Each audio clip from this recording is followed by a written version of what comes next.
तो बेटा आज हम जैसे कि मैंने बताया आपको कि we will discuss today the different type of TET exam, different states TET exam.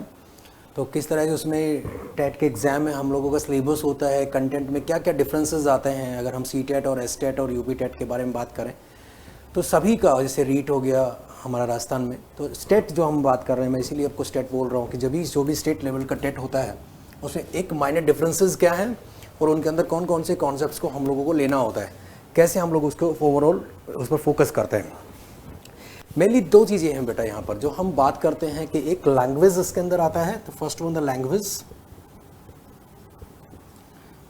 दूसरा इसके अंदर हम लोग बात करते हैं कि बेटा पैडा आता है। एवरीबडी लिसन इट, हर कोई इसको सुनता है कि लैंग्वेज क्या है और पैडागोजी क्या है, लेकिन ये सिलेबस के अंदर लिखा होता है, कंटेंट्स में हम बात करते हैं तो वहाँ पे हम कुछ डिफरेंसेस को अगर सीख लें तो बहुत सारी चीज़ें क्लियर हो जाएंगी। जैसे कई सारे स्टूडेंट्स का मानना है कि भाई टेट का जो एग्ज़ाम है उसमें ग्रामर नहीं आता है। कई सारे स्टूडेंट्स का मानना है कि नहीं सर उसमें ग्रामर होता है बट उस लेवल पे नहीं होता है। तो this are basic things to understand कि हम लोगों को इसमें क्या क्या पढ़ना होता है और कैसे पढ़ना होता है, वो सारी चीज़ें हम लोग अभी डिस्कस करने वाले हैं। मेनली हम लोग एक बात पर ध्यान दें कि ऐसा कोई भी लैंग्वेज नहीं है जहाँ पे वो एक पर्टिकुलर कंटेंट को टच ना करे। जैसे कि अगर हम बात करें ग्रामर की, तो हम थोड़ा सा यहाँ पे एक एक लेवल को लेके चल रहे हो, जो कि कॉमन चीज़ है, मैं उसको ही लेके चल रहा हूँ। सबसे पहले कि अगर हम सीटेट के एग्ज़ाम के बारे में बात करें तो सीटेट के एग्ज़ाम में क्या होता है बेटा, आप सबको पता है कि जिन गिवन द 15 मार्क्स हमारा कॉम्प्रीहेंशन का होता है। अब बच्चों के ब्रेन में सिर्फ एक बात होती है कि हमारे पैसेजेस होते हैं, उन पैसेज को हम लोग सॉल्व करना होता है। अब वो पैसेज क्या है बेटा, दो तरह के टर्म्स हैं। एक हो सकता है प्रोज से पैसेज लिया जाए, एक हो सकता है पोम से लिया जाए। This is not poem, it's pome. ये कुछ इस तरीके से होता है बेटा, पोम, इस तरह से प्रोनाउंसिएशन करते हैं इसको। तो पोएम नहीं होता, that is given a poem. तो पोएट्री का आपका स्टेंजा आ सकता है या फिर प्रोज का एक पैसेज आ सकता है। अब इसकी एक और चीज़ हम लोगों को समझनी है कि लिटरेरी कॉन्सेप्ट होता है। एक सब्जेक्ट पे भी हम लोग कभी कभी कॉम्प्रिहेंशन देखते हैं, सब्जेक्टिव कॉम्प्रिहेंशन भी होता है। अब सब्जेक्टिव कॉम्प्रिहेंशन क्या है बेटा, किसी भी टॉपिक पे, जैसे कि न्यू टेक्नोलॉजी पे कुछ आ जाए, कुछ नया जो करंट में हमारे सामने प्रॉब्लम्स चल रहा है, हमारी कंट्री में जो प्रॉब्लम्स चल रहा है, उसको टॉपिक लेके वो बना दें तो उसको बोलते हैं हम सब्जेक्टिव, करंट सब्जेक्टिव टॉपिक। तो सबसे पहले मैंने आपको बताया कॉमन चीज़ कि 15 मार्क्स का कॉम्प्रिहेंशन वो रखते हैं। अब उस कॉम्प्रिहेंशन का जो स्टाइल है, स्टाइल क्या है उसको बदल देते हैं। यानी कि करंट सब्जेक्ट पे हो सकता है, किसी प्रोज के बेस पर होता है, कोई किसी की पर्टिकुलर जीवनी हो सकती है, या इंट्रोडक्शन होता है, कैरेक्टर हो सकता है, या पोम होती है, कोई पोम का आपका स्टेंजा होता है। अब बात सिर्फ इतनी है कि यहाँ से हम लोगों को क्या करना चाहिए। बहुत सारे बच्चों के ब्रेन में चल रहा होता है कि इसमें हम लोग क्या पढ़ेंगे, इसमें हम लोग कॉम्प्रिहेंशन की प्रैक्टिस करेंगे या स्टेंजा की प्रैक्टिस करेंगे। लेकिन बेटा इसके अंदर ही एक सबसे इंपॉर्टेंट चीज़ आपको जाननी है, वो क्या, पैसेज के अंदर वो क्या चेक कर, पैसेज के अंदर वो आपकी चेक करते हैं बेटा एक्यूरेसी ऑफ लैंग्वेज। यानी लैंग्वेज की एक्यूरेसी को चेक करते हैं। अब लैंग्वेज की एक्यूरेसी क्या है, कहाँ से स्टार्ट होती है? लैंग्वेज की एक्यूरेसी स्टार्ट होती है बेटा यहाँ से। यानी सबसे पहले कंटेंट है आपका ग्रामर का, तो ग्रामर में क्या क्या इसमें से पूछा जा सकता है। बहुत सारे बच्चे कहेंगे सर ग्रामर में इसमें क्या पूछ सकते हैं, क्या ऐसा कॉन्सेप्ट है जो ग्रामर का आ सकता है। तो आप समझना ज़रा कि पैसेज के अंदर आने वाले जो कॉन्सेप्ट्स हैं वो क्या क्या हैं। पैसेजेस के अंदर जो कॉन्सेप्ट आपसे पूछे जा सकते हैं उन कंटेंट्स को मैं एक बार यहाँ पर लिख रहा हूँ, और उन कंटेंट्स को आप देखो। वो सीटेट के अंदर मैं बात कर रहा हूँ, इसके बाद मैं थोड़ा सा आगे भी चलूँगा, उस पर भी बात करूँगा। तो सबसे पहले हम लोग इसी के बारे में बात करें, सीटेट के बारे में। वो देखिए बेटा,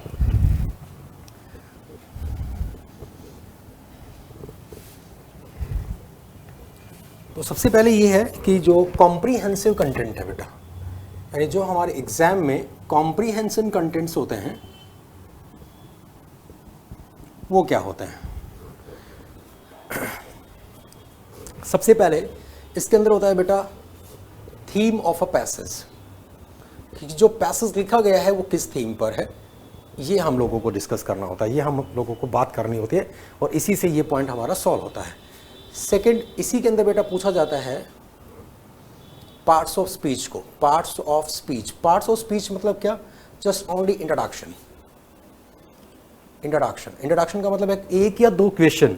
कभी कभी आप देखेंगे कि ऐसा आता है कि किसी भी पार्ट्स ऑफ स्पीच का आइडेंटिफाई करना वो पूछते हैं। आइडेंटिफाई कैसे करते हैं, यानी identification of noun, pronoun, verb, preposition, इस टाइप से आपसे पूछते हैं कि आइडेंटिफिकेशन इनकी बताइए।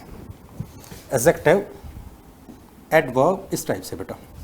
तो आइडेंटिफिकेशन क्या कि कहीं पर भी कोई कॉन्सेप्ट देंगे और उस कॉन्सेप्ट के वो आपसे पूछेंगे कि भाई ये हमारा यहाँ पर क्या से। फॉर एग्जाम्पल जैसे हम बोलते हैं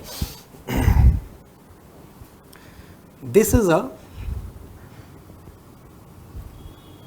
एन एग्जामिनेशन हॉल। तो this is an examination hall, examination hall is given. तो यहां पे वो आपसे पूछ सकते हैं बेटा कि एग्जामिनेशन इसमें इस सेंटेंस के अंदर क्या है, व्हाट इज दिस। वो आपको इसको क्लैरिफाई करना पूछ सकते हैं, आइडेंटिफिकेशन करना पूछ सकते हैं। वो आपको ऑप्शन में दे सकते हैं कि ये नाउन है, ये प्रोनाउन है, ये वर्ब है, ये एडजेक्टिव है। तो that is very important to understand that. तो हमें यहाँ पर कुछ फॉर्मूलेज पता होने चाहिए और आइडेंटिफिकेशन करते वक्त हम बहुत आराम से इसको जज कर सकते हैं। कैसे बेटा, इसका मतलब ये होता है जब कभी भी आपको मिलता है noun plus noun, then first noun always be adjective. तो आपको देख लीजिए यहाँ एग्जामिनेशन लिखा है, ये भी नाउन है, यहाँ हॉल लिखा है, ये भी नाउन है। तो नाउन प्लस नाउन में first noun becomes adjective. It's very simple concept to understand. तो ये केवल मैंने एक एग्जाम्पल दिया कि पार्ट्स ऑफ स्पीच से क्वेश्चन राइज करते हैं। तो वो कुछ इस तरीके का राइज वो करते हैं। कभी प्रोनाउन पूछते हैं तो प्रोनाउन का नाम पूछ लेते हैं कि बेटा कौन सा प्रोनाउन है, टाइप्स ऑफ प्रोनाउन में से कौन सा प्रोनाउन है। ठीक है, ऐसे ही हमारे जो टर्म्स हैं वर्ब आती है तो कौन सी वर्ब है, अब उसके बारे में थोड़ा सा आगे हम डिस्कस करेंगे। ओवरऑल मैं ये कहना चाह रहा हूँ कि पार्ट्स ऑफ स्पीच में से अगर पैसेज के नीचे क्वेश्चन आता है तो वो ग्रामर को सॉल्व नहीं करना है, वो ग्रामर को आइडेंटिफाई करना है। आइडेंटिफिकेशन का क्वेश्चन आता है बेटा टेट एग्जाम में। चलिए अब इसके तीसरे पॉइंट पे चलते हैं।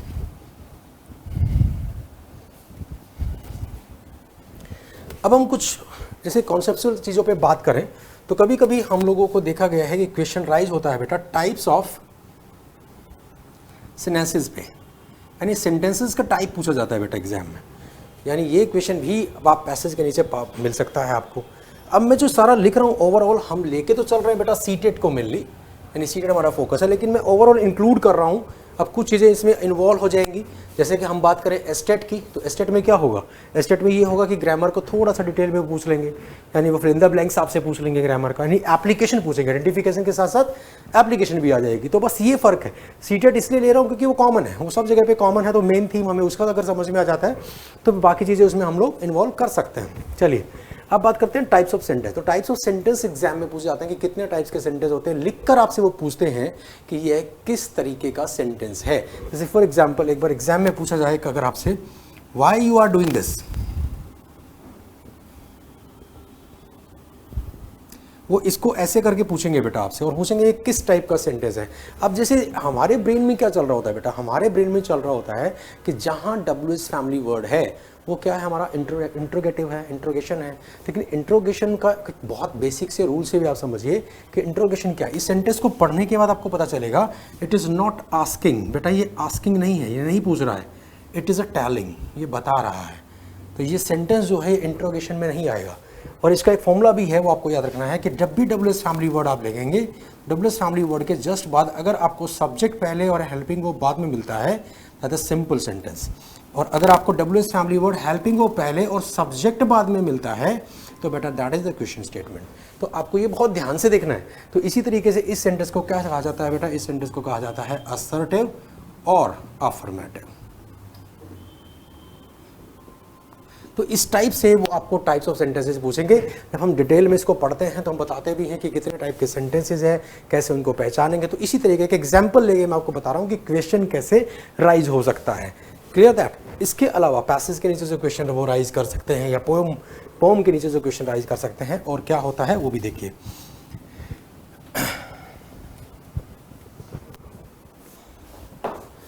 बेटा कभी कभी क्वेश्चंस आप फाइंड आउट करेंगे टाइप्स ऑफ वर्ड्स में से। टाइप्स ऑफ वर्ड्स हमें क्या कहता है, टाइप्स ऑफ वर्ड्स हमें कहता है कि कितने तरह के वर्ड्स के बारे में हमें नॉलेज है। जैसे कि आपके एग्जाम्स में आपने कभी कभी देखा भी होगा इस टाइप के होता है बेटा, लेक्सिकल वर्ड कौन सा है, फंक्शनल वर्ड कौन सा है, फ्री वर्ड्स कौन सा है। तो this are very very important, ये आपको सीखना पड़ेगा कि भाई कौन से लेक्सिकल वर्ड हैं, कौन से फंक्शनल वर्ड हैं, कौन से फ्री वर्ड्स हैं। तो these are very important to understand that के टाइप्स ऑफ वर्ड्स में हम किन किन वर्ड्स को लेते हैं। और यहाँ पर एग्जाम में पूछा भी जाता है कि लेक्सिकल वर्ड फाइंड आउट करो, फंक्शनल वर्ड फाइंड आउट करो। तो इसका डिटेल में जब हम पढ़ते हैं तो हम लोगों को पता होता है। अब जैसे वहाँ डेफिनेशन क्या है, बुक्स क्या कहती है, बुक्स कहती हैं कि लेक्सिकल वर्ड वो होता है जो अपना मीनिंग सेल्फ डिपेंड रखता है, मतलब अपने मीनिंग के लिए किसी दूसरी चीज़ पर डिपेंड नहीं होता। लेकिन ऐसे तो समझ में नहीं आता ना बेटा, it's a very simple to identify the word. तो वर्ड को आइडेंटिफाई करने के लिए हमें क्या करना है, वर्ड को आइडेंटिफाई करने के लिए हमें करना होगा कि इस तरीके से अगर पता चल जाए लेक्सिकल जो वर्ड होता है बेटा वो होता है noun, verb, adjective and adverb. यानी अगर आपको ऑप्शंस में से इन चारों में से कोई मिलता है तो वो क्या कहलाता है बेटा, वो हमेशा लेक्सिकल वर्ड कहलाता है। तो इस तरीके से हम लोग टाइप्स ऑफ वर्ड्स में जाते हैं, टाइप्स ऑफ वर्ड्स को पढ़ते हैं। ठीक है, अब कॉन्सेप्ट्स पे आगे चलते हैं बेटा। आगे के कॉन्सेप्ट में क्या है कि कॉम्प्रीहेंशन कंटेंट्स की अगर बात करें तो नीचे आप देखेंगे एक और चीज़ आपको समझनी है, वो है जो स्पेशली यहाँ मैं लिख भी देता हूँ, जो पोम के लिए होता है बेटा, यानी पोम में आता है ये। जबकि पोएट्री का स्टेंज है तो वहाँ ज़रूर पूछ लेते हैं। आप पूछते हैं बेटा figure of speech, figure of speech. Figure of speech को आपको पता है हिंदी में अलंकार कहते हैं। तो आप ये थोड़ा देखेंगे कि वहाँ पर जैसे इस टाइप के वर्ड्स आपको मिलेंगे, सिमली क्या होता है, मेटाफर क्या होता है, इस टाइप से बेटा। ये तो आपको बहुत ध्यान से देखना है। और इसी तरीके से हम लोगों को ये कॉन्सेप्ट लेने हैं क्लियर, जैसे कि एलिट्रेशन क्या होता है। तो these are some important section about Tunis, clear है। पन क्या होता है, तो ये सारे हमें पढ़ने होते हैं। तो इन सारी चीज़ों को ही समझा जाता है that's a given of this कि किस तरीके से क्वेश्चंस राइज होंगे। यानी फिगर ऑफ स्पीच का क्वेश्चन मैंने बता दिया, स्पेशली कहाँ आता है, स्पेशली आता है पोम में। तो पोम को बहुत ध्यान से आप देखेंगे, जब पढ़ेंगे तो उसके लैंग्वेज को समझाया जाता है, उस लैंग्वेज को टर्म्स को बताया जाता है। एक और चीज़ कभी कभी मैंने देखा है, खास करके ये एस्टेट एग्जाम और रीट जैसे एग्जाम में मैंने देखा है कि बेटा पोम से जो क्वेश्चन राइज होता है वो फिगर ऑफ स्पीच के साथ साथ एक और क्वेश्चन वो कई बार राइज करते हैं। वो क्या करते हैं, वो राइज करते हैं बेटा साउंड्स क्या है, वो राइज करते हैं राइम्स क्या हैं। ये बहुत ध्यान से देखना है बेटा आपको, ठीक है। ये सारी चीज़ें वो पूछते हैं, वो राइज करते हैं इन ट्रांसक्रिप्शंस क्या हैं। तो ट्रांसक्रिप्शंस के बारे में ये क्वेश्चन स्पेशली मैं बता रहा हूँ, लिख रहा हूँ यहाँ पर। This question can be rise in the Rajasthan in a REET exam, in a state exam, some time in cases उसको आस्किंग दैट। लेकिन जब हम बात करेंगे सीटेट की, यूपी टेट की, तो वहाँ केवल जो पोम का क्वेश्चन राइज होता है वो होता है बेटा फिगर ऑफ स्पीच से। तो ये बहुत ध्यान से आपको देखना है, ये चीज़ें उसमें इंक्लूड कर लेनी है आपको रीट के एग्जाम में और इन सब एग्जाम्स में। चलिए 5 कॉन्सेप्ट ये हो गए। इसके अलावा आगे बढ़ते हैं। आगे कॉम्प्रीहेंसिव में एक दो चीज़ें और रहती हैं। वो क्या है, देखो कुछ एग्जाम्स में देखा गया कि कॉम्प्रीहेंसिव टर्म्स में एक तो होता है बेटा वोकैब। अब आजकल वो वोकैब के साथ साथ बेटा फ्रेजेस भी लेने लग गए हैं, इडियम्स भी लेने लग गए हैं। यानी किसी पर्टिकुलर टर्म्स को अगर हम देखें तो वोकैब, फ्रेजेस और इडियम्स, ये सारी चीज़ें वो लेते हैं। अब इन सारी चीज़ों का कहाँ सोल्यूशन है, सिंपली है कि हम या तो फ्रेजेस को याद करें या फ्रेजेस को लर्न करें, इडियम्स को लर्न करें, या तो एक तरीका है वोकैब को लर्न करें। लेकिन कितना और कहाँ से, तो बहुत ही सिंपल है। आप जब भी कॉम्प्रीहेंशन सॉल्व करें, हम एग्ज़ाम के लिए मैं हमेशा कहता हूं कि बेटा जब भी आप कोई भी कॉम्पिटिटिव एग्ज़ाम दे रहे हैं तो उसके अंदर अगर आपको ये पार्ट स्ट्रॉन्ग करना है तो आपको इकट्ठी लिखी हुई कहीं वोकैब को नहीं रटना है, बल्कि क्या करना है, बल्कि करना ये है कि आपको डेली का एक कॉम्प्रीहेंशन, एक पैसेज बस रीड करना है, सो रीड आउट। इससे क्या होगा, आपके पास, आपके ब्रेन में क्या होगा, वर्ड्स गैदरिंग होगी, वर्ड्स गैदरिंग। अब जैसे ही वर्ड्स गैदरिंग होगी तो जो लैंग्वेज आप पढ़ेंगे वहाँ पर, उस लैंग्वेज से उनके क्या मिलेंगे, आपको मीनिंग्स मिलेंगे। And that is helpful to find out the vocab in this exam. और ये बहुत इंपॉर्टेंट है कि आप रेगुलर एक रीडिंग लें। मैं ये नहीं कह रहा हूँ कि न्यूज़पेपर से ना लें, न्यूज़पेपर से ले सकते हैं, मैगजीन से ले सकते हैं, लेकिन मेरा डायरेक्टली एग्जाम फोकस है तो मैं क्यों ना वही चीज़ लूँ जिससे मुझे डबल बेनिफिट होगा। पहला बेनिफिट कॉम्प्रीहेंशन सॉल्व करने में हैबिट होगी, दूसरा बेनिफिट वहीं से मुझे वर्ड्स मिल रहे हैं तो उसका मुझे बेनिफिट होगा। तो यहाँ से भी कई बार क्वेश्चंस राइज होते हैं। तो ये बहुत इंपॉर्टेंट सेक्शन है कॉम्प्रीहेंशन का अंदर। नेक्स्ट, कभी कभी ये भी आता है बेटा types of phrases and clauses. Types of phrases and clauses ये एग्जाम में पूछा जाता है, टैट एग्जाम में। हाँ, क्लॉजेज कौन सा क्लोज है, नाउन क्लोज है, वर्ब क्लोज है, that is question comes up. ऐसा सीटेट में, ऐसा एस्टेट में, ऐसा रीट में ऐसा यूपी टेट में कहीं पर भी हो सकता है, ये कहीं पर भी आपसे पूछ सकते हैं कि भाई आपको टाइप्स ऑफ फ्रेज क्या पता है या टाइप्स ऑफ क्लोज आपको पता है।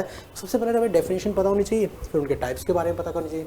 तो डिटेल में जब हमें पढ़ना था कंटेंट के बारे में, सबसे पहले आपको कॉम्प्रिहेंसिव जो कंटेंट मैंने आपको बताया 15 मार्क्स का, वो कुछ ऐसा होने वाला है। यानी ये जो 7 पॉइंट्स हैं इनको बहुत अच्छे से आपको मतलब डिस्कस करना है टीचर के साथ या बुक में से आपको जो भी मिल जाए वहाँ से आपको रीड आउट करना है। इन 7 टॉपिक कंटेंट को अगर आप देखेंगे तो 15 नंबर के उस पैसेज में अगर मैं बात करूं लैंग्वेज कॉन्सेप्ट को हटा दें तो बेटा ये सारे क्वेश्चन जुड़कर ही वो 15 क्वेश्चंस को कवर अप करते हैं। These are the section of the comprehension content. अब हम बात करेंगे कुछ ऐसी चीज़ों पे जो बहुत ज़रूरी हैं हमारे टेट के एग्जाम के लिए। वो ज़रूरी चीज़ें क्या हैं, उन ज़रूरी चीज़ों के बारे में हम कैसे समझें, तो वो देखिए बेटा क्या है।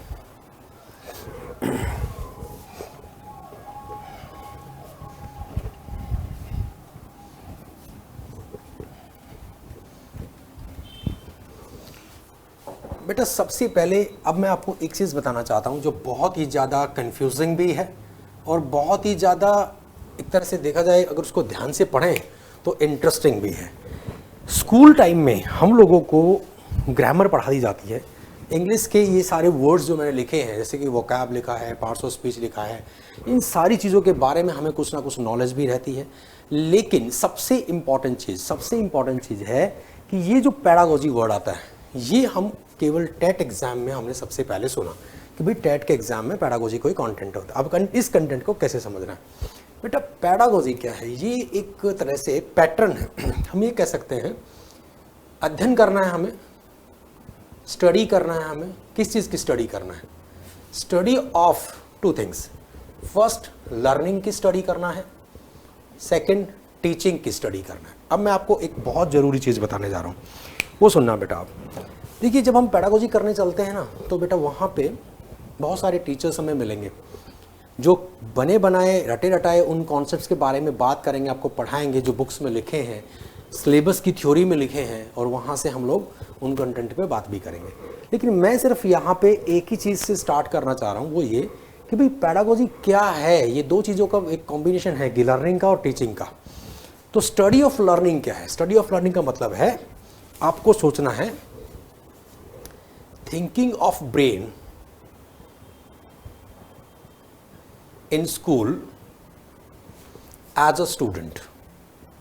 बेटा ध्यान से देखना ये कॉन्सेप्ट, क्योंकि ये मैं आपको एक ऐसी चीज़ बता रहा हूँ जो आपको बुक्स में रटने से बचाएंगे। यानी सबसे पहले क्या है कि आप ये सोचिए कि you are a student, you are in a school, और स्कूल के अंदर आपका ब्रेन क्या सोचेगा। देखिए ये सबसे इंपॉर्टेंट चीज़ है कि हम यहाँ पे ध्यान दें कि थिंकिंग ऑफ ब्रेन की बात क्या हो रही है। थिंकिंग ऑफ ब्रेन की बात ये हो रही है बेटा कि आपको समझना है कि जब आप बड़े हो जाते हैं, जब आप स्कूल लाइफ से बाहर आ जाते हैं, तो वहाँ पर आने के बाद आपको ये जज करना कि मैं स्कूल में क्या सोचता था या मैं स्कूल में क्या सोच सकता हूँ।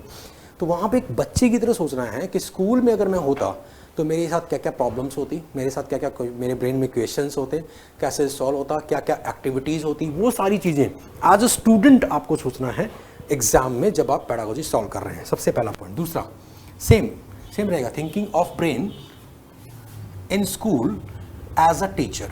अब हम बात करते हैं टीचर की तरह कैसे सोचना है। यानी ये दोनों चीज़ें अगर हमें पता चलती है तो हमारी पैडा कवर हो जाती है बेटा। अब इस पैडा में हम लोगों को कॉन्सेप्ट्स दिए गए, कंटेंट दिए गए, जैसे कि अभी हमने कॉम्प्रिहेंशन कंटेंट के बारे में बात की, ऐसे ही पैडा के कंटेंट के बारे में। तो उन कंटेंट्स को भी कैसे पढ़ना है, कैसे जानना है, कैसे समझना है, ये भी हमारे लिए एक बहुत बड़ी चैलेंज की बात हुई। और उस चैलेंज को हम लोगों ने कैसे देखा, अब जरा सोचिए। अगर एग्जाम में हमारे पास कुछ पैडागोजिकल क्वेश्चन आता है तो पैडागोजिकल क्वेश्चन कैसे आता है आपको भी पता है, कंडीशन बेस्ड आता है। अगर कोई बच्चा 3rd क्लास में है और उसके साथ ये प्रॉब्लम है तो आप उसको कैसे सॉल्व करें। लेकिन हमने तो थ्योरी में कुछ और पढ़ा है, हमने तो थ्योरी पढ़ी ना, उस थ्योरी के अंदर हम लोगों को क्या पढ़ना था, वो चीज़ें हम लोगों को जाननी थी। अब सबसे पहले मैं आपको यहाँ पे कंटेंट दे रहा हूँ, पैडागोजी के कंटेंट जो बुक्स में भी शायद होते हैं, लेकिन उसको एक ईजी वे में मैं डिफाइन करने की कोशिश कर रहा हूँ कि वो पढ़ना कैसे है। वो बुक्स की थ्योरी को नहीं रटना है, उसमें पढ़ने की एक चीज़ें हैं, अलग अलग चीज़ें हैं, उसको समझना है बेटा। जैसे सबसे पहले देखो,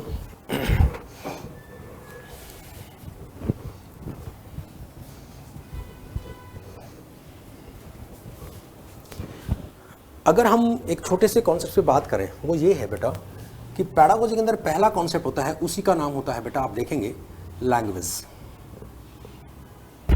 अब जो लैंग्वेज है ना, यानी भाषा है, लैंग्वेज है, उसके बारे में जानना है। तो लैंग्वेज के कुछ कॉन्सेप्ट होते हैं। अब लैंग्वेज में वो क्या बताना चाह रहे हैं, क्या कहना चाह रहे हैं? Language learn by a student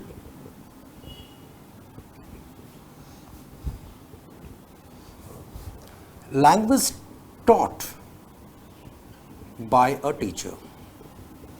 ये तो चीजें हमें पढ़नी है, मैं शुरू से ही बताता रहा हूं, स्टूडेंट और टीचर की तरह सोचना है हमें। तो लैंग्वेज टॉट, अब सोचिए कि अगर हम स्टूडेंट हैं तो हमें कैसे सीखना पड़ेगा। अगर हम स्टूडेंट की बात करेंगे तो हम सीधी सी बात है, हम लोग बात करेंगे मदर टंग की, जो हमारे ब्रेन में रहेगा। ठीक है, नेटिव लैंग्वेज की बात करेंगे, बिल्कुल सही। लेकिन अगर हम बात करेंगे एज ए टीचर तो हम बात करेंगे ऑफिशियल लैंग्वेज की।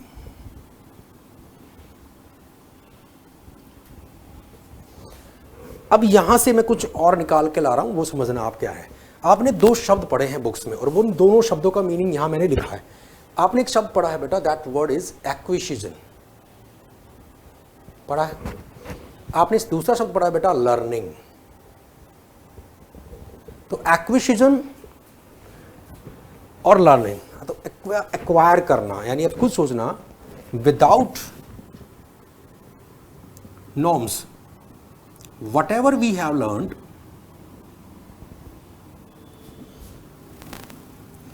from surroundings, हम जो कुछ भी अपने आसपास से सीखते हैं विदाउट नॉर्म्स, विदाउट रूल्स। जैसे हमने किसी लैंग्वेज का कोई शब्द सीख लिया, नेटिव लैंग्वेज का कोई शब्द सीख लिया, मदर टंग का कोई शब्द सीख लिया, वो जो कुछ भी होता है वो सब का सब बेटा एक्विजिशन होता है।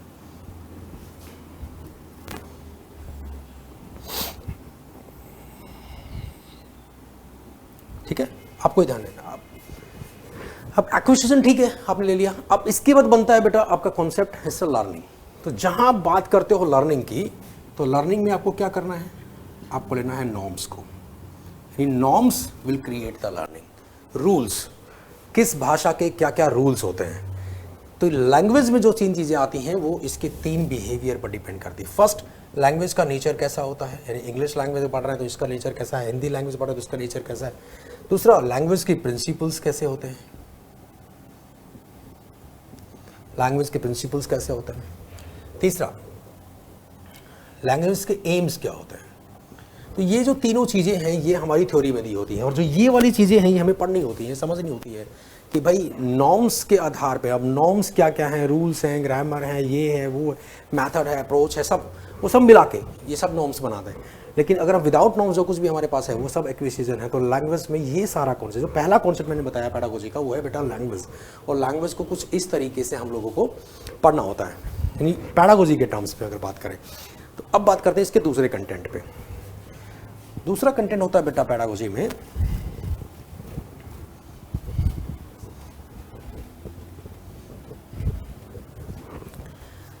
इसके दूसरे कंटेंट के लिए अगर हम चलें तो इसमें होता है बेटा कुछ ऐसे, यानी कि हम लोगों को लेना होता है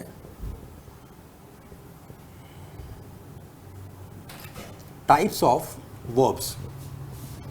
अब ये वर्ब्स कुछ पॉइंट्स पे बात करती है, जैसे कि हम लोग बात करते हैं linking verbs, subordinate verbs, regular verbs, weak verbs, strong verbs. इस तरह से वो आपको कुछ भी वर्ड में उलझाएंगे वर्ब्स के, और आपको पूछेंगे कि इन सब को कैसे आइडेंटिफाई करें। जबकि आप सोचिए कि वर्ब्स को आइडेंटिफाई करने के लिए उनके पास क्या है, वो सिंपल एक सेंटेंस या सिंपल एक वर्ड देंगे और वो आपसे पूछ सकते हैं कि किस वर्ब का एग्जाम्पल है। तो ये भी यहाँ पैडागोजी का दूसरा कॉन्सेप्ट है जो हम लोगों को सीखना होता है, जो हम लोगों को करना होता है। ठीक है, यहाँ से हम लोग इसको डिस्कस भी करेंगे बाद में। अभी हम केवल सिलेबस के बारे में बात कर रहे हैं, सब डिटेल में आपको बताया भी जाएगा कि भाई लिंकिंग वर्ब्स क्या है, सबऑर्डिनेट वर्ब्स क्या है, रेगुलर क्या है, उनमें बीच में डिफरेंसेस क्या है, डिफरेंसेस क्या क्या है, वो सारा बढ़ाया जाएगा आपको। अब हम बात करते हैं तीसरे कॉन्सेप्ट पे। ये इसका हो गया सेकेंड कॉन्सेप्ट। तीसरे कॉन्सेप्ट पे आते हैं। तीसरे में बेटा आप लोगों को देखना है कि यहाँ पैडागोजी को करने के लिए हम लोगों को कुछ थिंकर्स पढ़ने होते हैं। जो कि उन थिंकर्स के बेस पर वो क्वेश्चंस राइज करते हैं। अब थिंकर्स क्या हैं, कौन कौन है? तो सबसे पहले देखो बेटा, स्किनर को पढ़ना होता है हमें, पैवलो को पढ़ना होता है, जो हमको सीडी पे भी पढ़ते हैं चीज। इसके अलावा बेटा हमें बीएस ब्लूम को पढ़ना है, ब्लूम टैक्सोनॉमी आपने सुना होगा, ठीक है। इसके अलावा बेटा हमें वाइगॉट्स्की को पढ़ना है, वाइगॉट्स्की को पढ़ना है, ठीक है। तो ये सारे कुछ थिंकर्स हैं जो हमें पढ़ने हैं। तो that is the very important to understand कि थिंकर्स में स्किनर है, पैवलो है, बीएस ब्लूम या वाइगॉट्स्की, इस टाइप के थिंकर्स को हम लोगों को पढ़ना होता है। उन्होंने किस बेस पर थ्योरी दी है, क्या उसका रिजल्ट निकला है, तो वहाँ से कुछ क्वेश्चंस राइज होते हैं, इट्स कन्फर्म, ठीक है। ये भी हमारा पेडागोजी का कॉन्सेप्ट होता है। अब हम बात करते हैं फोर्थ कॉन्सेप्ट की। पेडा के अंदर एक सबसे इंपॉर्टेंट चीज़ ये है कि आपको कंडीशन बेस्ड क्वेश्चन मिलेंगे बेटा, उसको बोलते हैं problem based and condition based. यहां से जो क्वेश्चंस राइज होते हैं, ये क्वेश्चंस बेटा 4 to 5 क्वेश्चंस होते हैं आउट ऑफ 15। अब ये 4 to 5 क्वेश्चंस कैसे होते हैं? जैसे कि आप सोचिए, जैसे मैंने स्टार्टिंग में कहा था, एज अ स्टूडेंट आप लोगों को क्या क्या प्रॉब्लम है, एज ए टीचर आप लोगों को क्या क्या प्रॉब्लम्स है, उन प्रॉब्लम बेस्ड क्वेश्चन। जैसे कि अगर एज ए स्टूडेंट में बात करूं तो बेटा एज अ स्टूडेंट प्रॉब्लम होती है, टीचर जो पढ़ा रहा है वो क्लियर समझ में नहीं आ रहा, किसी बच्चे की लिसनिंग पावर ठीक नहीं है, किसी बच्चे की रीडिंग हैबिट प्रॉब्लम है। ऐसे ही जब टीचर की तरफ से सोचेंगे तो टीचर को क्या हो रहा है, रिस्पॉन्स अच्छे से नहीं मिल पा रहा है। तो that is very very important to understand कि what is the going on in the classroom as a student, as a teacher. वो सारी जो प्रॉब्लम्स हैं आपके ब्रेन में थोड़ा सोचना पड़ेगा, उनके बेस पर 4 to 5 क्वेश्चंस राइज होते हैं और उसको सॉल्व करने का आपसे एक वे पूछा जाता है कि उस प्रॉब्लम को हमें सॉल्व करना है तो कैसे सॉल्व होगा। जैसे कि अगर किसी बच्चे को स्पेलिंग नहीं आती तो स्पेलिंग को सॉल्व करने के हम कौन सी चीज़ को अप्लाई करें, वो सारी चीज़ें, ये सारी चीज़ें हमें कहाँ मिलेंगी। पहले ये बताइए, ये तो चीज़ें हो गई, इस बेस पर क्वेश्चन राइज हुआ। अब इनका सोल्यूशन, मतलब इसका नेक्स्ट कंटेंट होता है बेटा कि हम लोगों को देखना होता है कि किस तरीके से ये प्रॉब्लम्स को सॉल्व किया जाए, यानी इन प्रॉब्लम्स को सॉल्व करने का तरीका हमारे पास कहाँ पर है। वो है different type of methods of teaching and approach of teaching. ये दोनों चीजें बहुत जरूरी हैं, मेथड और अप्रोच। अब बेटा ध्यान देंगे प्लीज, मेथड होता है जिसको हम बोलते हैं रैशनल मतलब वो फिक्स है, रूल्स के अकॉर्डिंग है, ठीक है, रूल्स के अकॉर्डिंग ही चलेंगे। लेकिन जब हम बात करते हैं ना अप्रोच की, तो approach is applied in different type of problems, यानी डिफरेंट अप्रोच डिफरेंट प्रॉब्लम के लिए होती है। तो अप्रोच होता है उस मेथड को एप्लीकेशन देना, अप्लाई करना। तो ये सारे, जैसे कि हम लोग मेथड्स में पढ़ते हैं, इंडक्टिव, डिडक्टिव, डायरेक्ट, इस तरह से पढ़ते हैं हम लोग, ठीक है, न्यू मेथड। तो ये सारी बहुत सारी ऐसी कॉन्सेप्ट है जो हम लोगों को पेडागोजी में समझना होता है, करना होता है। इस तरीके के जो टर्म्स की हम बात करें तो यहाँ आता है। अब जैसे सबसे पहले हमने प्रॉब्लम्स को देखा, उसके बाद हम लोगों को पता है कि मेथड से वो सब प्रॉब्लम सॉल्व हो रही हैं, लेकिन मेथड को किस तरह से अप्लाई करना है, इनके अप्रोचेस के माध्यम से वो बिल्कुल क्लियर हो जानी है। उसके बाद भी कुछ ऐसे स्टूडेंट्स रहते हैं जिनकी प्रॉब्लम्स क्लास में रह जाती है। एज ए टीचर आपसे देखिए ये चीज़, तो वो जो प्रॉब्लम रह जाती है उसको फाइंड आउट करने के लिए हम लोगों को ये भी चीज़ पढ़ना पड़ता है, यानी डायग्नोसिस ऑफ प्रॉब्लम्स, यानी प्रॉब्लम्स को डायग्नोज करने का तरीका, यानी प्रॉब्लम्स को ढूंढना, फाइंड आउट करना। तो इसलिए डायग्नोज कभी कभी ये वर्ड आता है पेडागोजी के अंदर कि डायग्नोज करना। अब उसको ठीक करने के लिए भी आप पढ़ते हैं, यानी रेमेडियल प्रॉब्लम, यानी रेमेडिएट करना, उसका ठीक करना उसको।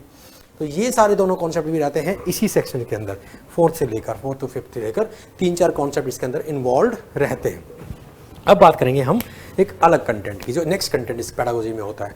बेटा नेक्स्ट कंटेंट हम लोगों को पेडागोजी में पढ़ना होता है कि जो बच्चे हैं हमारे स्कूल में या हमारी क्लास में जो बच्चे हैं, एज मैं एक क्लास के अगर टीचर की तरफ सोचूं तो हमारे जो बच्चे हैं एक क्लास के अंदर, उसके अंदर हम लोगों को ये देखना है कि कौन से बच्चे का ओवरऑल क्या रिकॉर्ड है। इसको बोलते हैं अलग टाइप के रिकॉर्ड्स को रखना। जैसे कि आपने इसमें ये कह सकते हैं डायरेक्टली रिकॉर्ड्स ऑफ स्टूडेंट्स, या हम ये कह सकते हैं डिटेल ऑफ स्टूडेंट्स। तो वहाँ पे हम लोगों को कुछ पॉइंट्स को लेना होता है। वो कौन से पॉइंट्स होते हैं? वो होते हैं बेटा जैसे कि anecdotal record, cumulative record, check list, etcetera. इस टाइप से हम लोगों को कुछ रिकॉर्ड रखने का जो कॉन्सेप्ट है वो सारा रखना होता है बच्चों को। और वहाँ से भी कभी कभी आपने देखा होगा कोई क्वेश्चंस राइज होता है। यानी आप जब एग्जाम में जा रहे हैं तो ये तो कंफर्म है, हर बच्चा आजकल प्रीवियस ईयर क्वेश्चन पेपर्स को देख के जाता है, तो उसमें ये सब देखना जो मैं अभी आपको बता रहा हूँ बेटा, ये सारी चीज़ें उसमें देखना, कहीं ना कहीं वो टच कर रही हैं, कहीं ना कहीं वो आ रहा है। अब उसको सॉल्व करने का जो पैटर्न है वो मैंने बताया कि पहले हम एक बार ये सिलेबस डिस्कस कर रहे हैं, तो हम आगे के कुछ जैसे क्लासेज हम लोगों को स्टार्ट करनी है, क्लासेज हमारे यहाँ पे भी स्टार्ट होंगी, 5 अक्टूबर से न्यू बैच स्टार्ट हो रहा है 5 अक्टूबर के अकॉर्डिंग, तो उसके बेस पर हम लोग ये भी डिटेल में पढ़ेंगे कि भी पेडागोजी के ये सारे जो कुछ पॉइंट्स हैं, दिखने में क्या लगता है और बहुत सारा सिलेबस, ऐसा नहीं है, ये कॉन्सेप्ट बेटा कॉन्सेप्ट वाइज ही सॉल्व हो जाते हैं, इतना ज़्यादा डिटेल में नहीं जाने की जरूरत है, क्योंकि हम लोगों को क्या करना है, कॉन्सेप्ट को क्लियर करना है, उससे रिगार्डिंग जो क्वेश्चंस हैं उनको सॉल्व करना है, इसके अलावा कुछ नहीं करना है। इसके अलावा हम लोगों को वहाँ पर कोई जजमेंट नहीं लेना कि भाई पूरी थ्योरी पढ़ें, ये करें, नहीं, कुछ नहीं करना बेटा, केवल इंट्रोडक्शन ऑफ द कंटेंट और उसके बाद रिलेटेड क्वेश्चंस। चलिए अब इसके नेक्स्ट कॉन्सेप्ट पे चलते हैं, नेक्स्ट कंटेंट क्या होता है वो भी देखिए।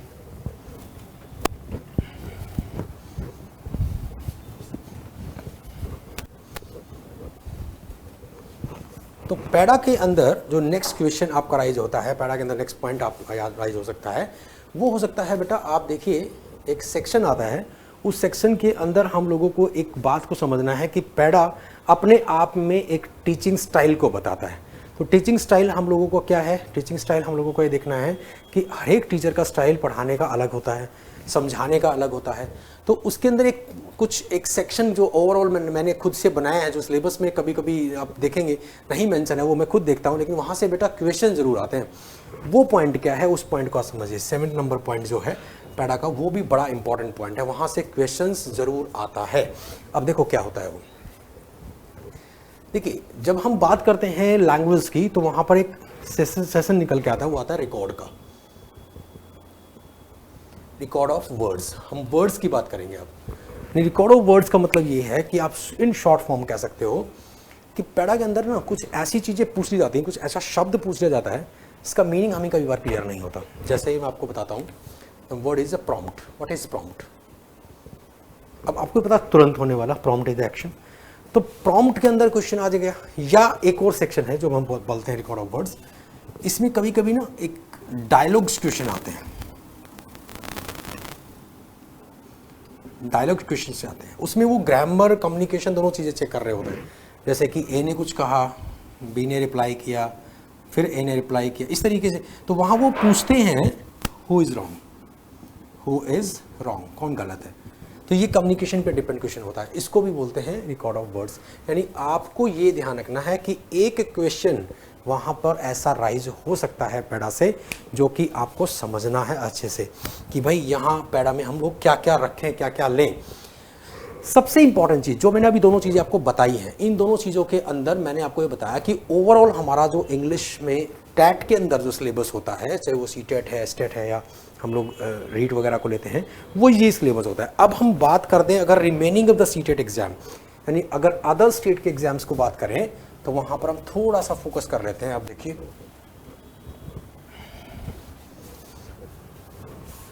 नॉर्मली देखा है कि एस्टेट के एग्जाम में या यूपी टेट के एग्जाम में या रीट के अंदर बेटा मोस्टली आप देखेंगे कि थोड़ा सा डीप ग्रामर के बारे में पूछा जाता है। यानी वो लोग पैडा से हटकर, पैडागोजी के क्वेश्चन रहते हैं लेकिन उतने नहीं रहते, डीप ग्रामर की तरफ चले जाते हैं। अब डीप ग्रामर के लिए उनके अंदर इंपॉर्टेंट क्या है बेटा? डीप ग्रामर में उनका आता है बेटा सबसे पहले फिल इन द ब्लैंक्स, यानी वो directly fill in the blanks पूछ लेते हैं आपसे। अब ये फिल इन द ब्लैंक्स कहाँ पर डिपेंड है? ये टोटली पार्ट्स ऑफ स्पीच पे डिपेंड है। यानी फिल इन द ब्लैंक्स जो पूछा जाएगा वो कहाँ से पूछा जाएगा? पार्ट्स ऑफ स्पीच से पूछा जाएगा, ये तो कंफर्म है। तो इसका मतलब ये है कि पार्ट्स ऑफ स्पीच से क्वेश्चन आंसर्स आ सकते हैं इन दीज 3 एग्जाम्स। अब हम बात करते हैं सेकेंडरी। ये होता है बेटा कि उनके क्वेश्चंस कभी कभी मैंने देखे हैं कि स्पेलिंग टेस्ट से भी आते हैं, स्पेलिंग टेस्ट से क्वेश्चन को राइज करते हैं, वो 1 या 2 क्वेश्चन उनका स्पेलिंग टेस्ट से भी रहता है।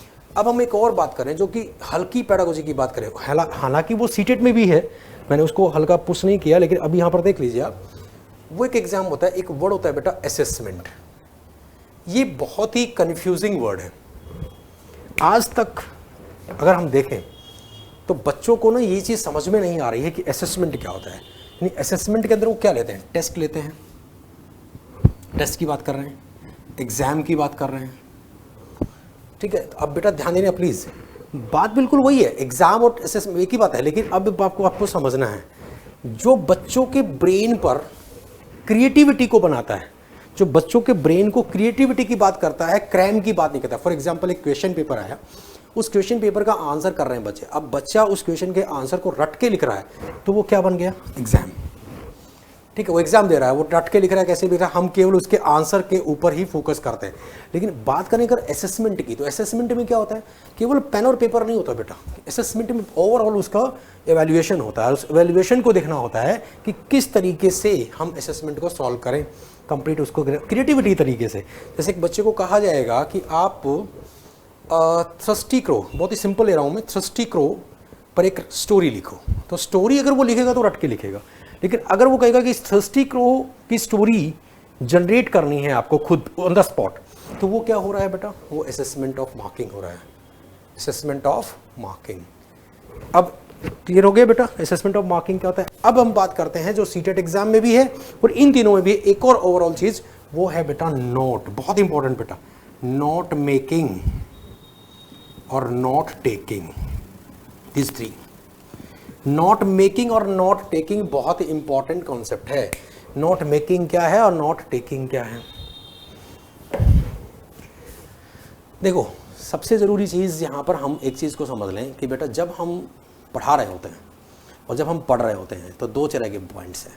एक होता है नोट मेकिंग, तो नोट मेकिंग का मतलब होता है मेन हेडिंग्स को कवर करना, मेन हेडिंग बना के हम लोगों को जो चीज़ें को डिस्क्राइब करना है वो हम क्लासरूम में जाके डिस्क्राइब करते हैं। लेकिन जो नोट टेकिंग है उसका भी यही कुछ मतलब है, एज अ स्टूडेंट और एज अ टीचर। देखो नोट मेकिंग यहाँ पर हम बात करें तो ये एज अ टीचर और ये एज अ स्टूडेंट, ये ध्यान रखना है कि नोट टेकिंग का मतलब है वो भी पूरी थ्योरी ना लिखकर मेन कॉन्सेप्ट्स को ही लिखकर जो उसके हिसाब से है, यानी these are the two sections about the note making and note taking, और इन्हीं के बेस पर ओवरऑल मार्किंग होती है। तो ये एक ओवरऑल जो मैंने आपको बताया अभी कि just section to come up कि पेडागोजी क्या है, किस एग्ज़ाम में कैसे आना है, कौन से एग्ज़ाम को कैसे फॉलो अप करना है, किस तरीके से हम लोगों को वो जाना है उसमें लेकर, तो ये सारे जो सेक्शन है इन सेक्शंस को हम लोगों को देखना है कि भाई ओवरऑल 8 से 10 सेक्शन पेडागोजी के हैं, कंटेंट पेडागोजी के हैं, और लगभग 6 से 7 पॉइंट्स जो हैं वो हमारे कॉम्प्रीहेंसिव आते हैं, यानी कॉम्प्रीहेंशन के नीचे के क्वेश्चंस आते हैं। ये हमारा एक इंट्रोडक्शन हुआ। अब मैं आपको 10 से 15 मिनट में बताने वाला हूँ कि अगर मैं इन प्रॉब्लम्स को सॉल्व करता हूँ तो मेरा वे क्या होना चाहिए, वे ऑफ हम ये कह सकते हैं प्रिपरेशन क्या होना चाहिए, तैयारी कैसे करें, क्या वे हो जिस वजह से हम तैयारी आसानी से कर पाएँ। तो वो देखिए,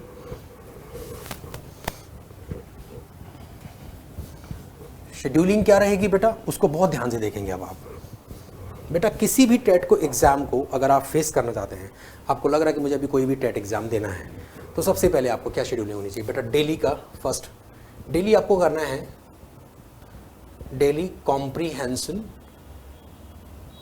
रीडिंग, यानी एक कॉम्प्रीहेंशन। जैसे आज से वेरी फर्स्ट डे से अगर आपने तैयारी करनी शुरू की है, वो भी टेट के एग्ज़ाम की, तो सबसे पहला काम है कि आप डेली एक कॉम्प्रीहेंशन को रीड करिए। अब उसमें से क्या करना है, उसमें से आपको 3 चीज़ें फाइंड आउट करनी है। फर्स्ट, उसमें से आपको वोकैब फाइंड आउट करनी है। सेकंड, उसके अंदर से आपको लैंग्वेज को जज करना है, what that language is going on. ठीक है, ये लैंग्वेज का मतलब मैं यहाँ पे समझा दूँ थोड़ा आपको कि जब आप पढ़ोगे तो आपको एक एक कॉन्सेप्ट की जो डिटेल है वो पता चलती जाएगी, वो तो लैंग्वेज आपके ब्रेन में रहेगी। ठीक है, तीसरा बेटा आपको इसमें अंदर ये भी देखना है कि जो टाइप्स ऑफ क्वेश्चंस हैं वो कैसे आपको पूछे जाते हैं। ये 3 चीज़ों का जजमेंट जो है वो बेटा यहाँ से होता है, डेली कॉम्प्रीहेंशन रीडिंग। ये पहला स्टेप है। रोजाना का एक पैसेज उठाइए, उसको पढ़िए, रीड आउट करिए, और अगर टाइम है तो बेटा उसको सॉल्व भी करिए, कंप्लीट सॉल्व करिए, जैसे कि ये तीनों चीज़ें वहाँ से आप निकाल सकें। ठीक है, दूसरा स्टेप पे आते हैं। तो दूसरे स्टेप पे होता है कि जब हम कॉम्प्रीहेंशन रीडिंग कर लेते हैं, ये हमारा डेली का काम करने का है, जो सीटेट के बच्चे तैयारी कर रहे हैं वो कैसे करना है। अब मैं आपको एक चीज़ बता रहा हूँ बेटा जो सबसे इंपॉर्टेंट है, आपको क्या करना है, पार्ट्स ऑफ स्पीच को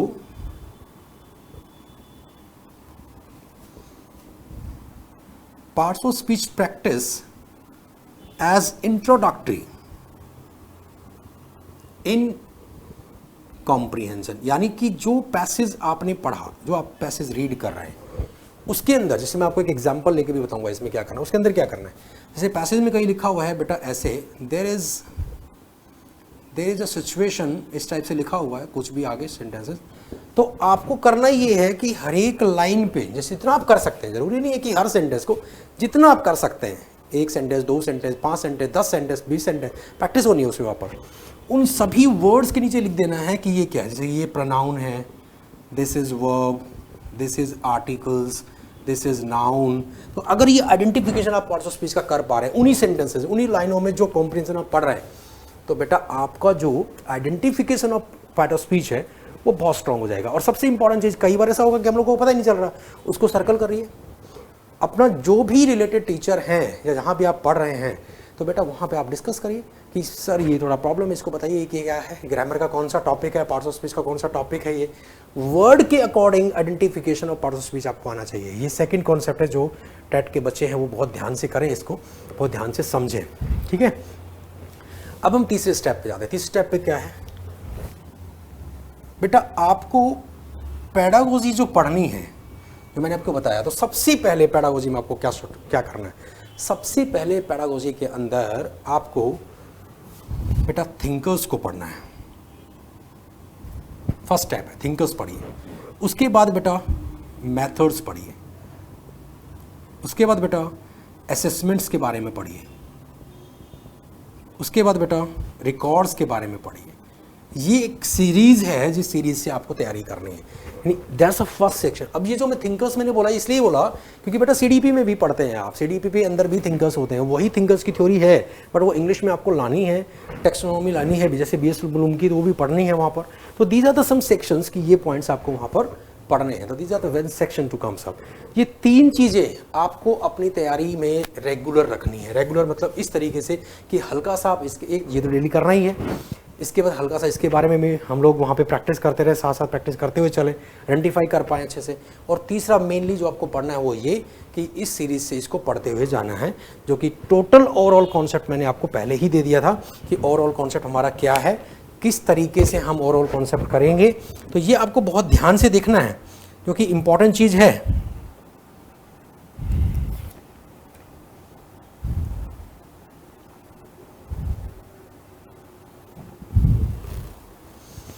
सो that is very important to understand. I think जो भी मैंने आपको बताया बेटा आज की क्लास में, मेरा मोटिव एक ही था कि हम लोग सीटेट के एग्ज़ाम के लिए ना बड़े मैसेज से रहते हैं, बड़ी प्रॉब्लम में रहते हैं, क्या पढ़ें क्या नहीं पढ़ें, कितना पढ़ना है, कहाँ से पढ़ना है, क्वेश्चन कैसे आ रहे हैं। तो ये मैंने आपको जो पॉइंट्स बताए हैं, इन पॉइंट्स को जब आप फोकस करेंगे और फोकस करने के बाद जो क्वेश्चंस हैं, प्रीवियस ईयर क्वेश्चन पेपर्स हैं, आप उनके क्वेश्चंस पे जाना और वहाँ से इन पॉइंट्स को रिलेट करना। जब आपको लगेगा कि रिलेट आसानी से कर पा रहे हैं तो इसका मतलब यू हैव द नॉलेज, और नहीं कर पा रहे हैं तो कंसर्न टीचर्स के साथ आप इसको डिस्कस करिए कि एक्चुअली में हम लोगों को करना कैसे है, ठीक है। तो ये बहुत इंपॉर्टेंट सेक्शन है बेटा, इस इंपॉर्टेंट सेक्शन को देखना है आपको। दूसरा ये, अभी जैसे बहुत सारे बच्चों के ब्रेन में क्या चल रहा होता है, जो एक मेन पॉइंट है वो भी बता देता हूँ मैं आपको कि करें तो कि किस तरीके से हम लोग ये सेक्शन करें, किस तरीके से, मतलब वोकैब वाला सेक्शन। बच्चे बहुत कहते हैं कि सर वोकैब लर्न करते हैं भूल जाते हैं, वोकैब होता नहीं है। तो सबसे पहले आपको मैं बता दूं बेटा, वोकैब को लर्न करने का तरीका क्या होता है। वोकैब हमेशा वर्ड्स से लर्न होती है, यानी इंग्लिश का एक वर्ड्स, उसको सेक्शन वाइज बांट दीजिए आप और वहाँ से आपकी वोकैब लर्न होती है, ठीक है। तो इसमें आपको ये देखना है कि वोकैब जो है वो बहुत आसानी से आप लोग जज करेंगे, क्योंकि सबसे पहले आप वर्ड को जज करेंगे। तो वर्ड को कैसे जज करेंगे, वर्ड के सेक्शंस को बांटिए कि वर्ड होता है बेटा नाउन, वर्ब, एडवर्ब और एडजेक्टिव, और इसी की तरीके से आपको सिनोनिम्स और एनोनिम्स करने होते हैं, इसी के बेस पर करने होते हैं। तो that is the first thing you can understand कि किस तरीके से वो क्या। जैसे मैं आपको एक एग्जाम्पल दे रहा हूँ, आपके पास एक वर्ड आता है बेटा, that word is a compromise. तो सबसे पहले जब मैं इसके सेम या अपोजिट वर्ड ढूंढ रहा होता हूँ, सेम वर्ड या अपोजिट वर्ड कुछ भी, जैसे हमने बोल दिया sacrifice, agreement, to give up, इस टाइप से मैं बोल रहा हूँ कि सेम वर्ड हमें ढूंढना है। तो आपको ये नहीं देखना कि इनके मीनिंग्स क्या हैं, आपको देखना होता है बेटा वहाँ पर सेम वर्ड अपोजिट वर्ड में कि जो हमें जो दिया गया वर्ड है वो क्या है। दिया हुआ वर्ड हमारे पास देखो ISE, दैट इज वर्ब। तो हम लोगों को सेम और अपोजिट वर्ड में केवल वर्ब ही ढूंढना है। वर्ब है तो वर्ब ढूंढना है, नाउन है तो नाउन ढूंढना है, एडवर्ब है तो एडवर्ब ढूंढना है। तो ये एक वोकैबुलरी का जो सेक्शन है, यहाँ हम सबसे बड़ी प्रॉब्लम करते हैं, हम क्रैम करते हैं, इसका ये मीनिंग है, इसका ये मीनिंग हो जाएगा। ऐसे नहीं, वर्ड टू वर्ड हमें फाइंड आउट करना है। चारों सेक्शंस को याद रखना, एक वर्ड को 4 सेक्शंस में डिवाइड किया गया है। एडजेक्टिव गिवन है तो एडजेक्टिव ढूंढिए, एडवर्ब गिवन है तो एडवर्ब ढूंढिए, वर्ब गिवन है तो वर्ब ढूंढिए। इस तरीके से आपको वोकैब को सॉल्व करना होता है। तो these are the main points जो मैंने आपको आज डिस्कस किए बेटा। इसके बाद हम लोग जैसे ही क्लासेज हमारे न्यू बैचेस स्टार्ट होंगे, हम उनके बेसिस में एक एक कंटेंट को डिटेल में डिस्कस भी करेंगे। अभी तक मैंने आपको सिर्फ आपका एक ब्रेन वॉर्म किया है कि भाई किस तरीके से कौन कौन से कंटेंट्स को पढ़ना है और कौन कौन से कंटेंट्स को हमें लीव करना है, ताकि सीटेट के एग्जाम में एक मैसी ना हो कि हम क्या पढ़ें क्या छोड़ दें। तो आई थिंक काफ़ी कुछ आपको आज गेन हुआ होगा, मिला होगा बेटा, एंड दैट्स होपफुल कि इसके बेस पर आप काम करेंगे और आगे हम लोग इसके बारे में डिस्कस भी करेंगे। सो थैंक्स फॉर टुडे कि इस कंटेंट को आप बहुत ध्यान से देखें और उसके बाद फिर हम आगे के लिए जुड़ें। चलिए बेटा, थैंक यू।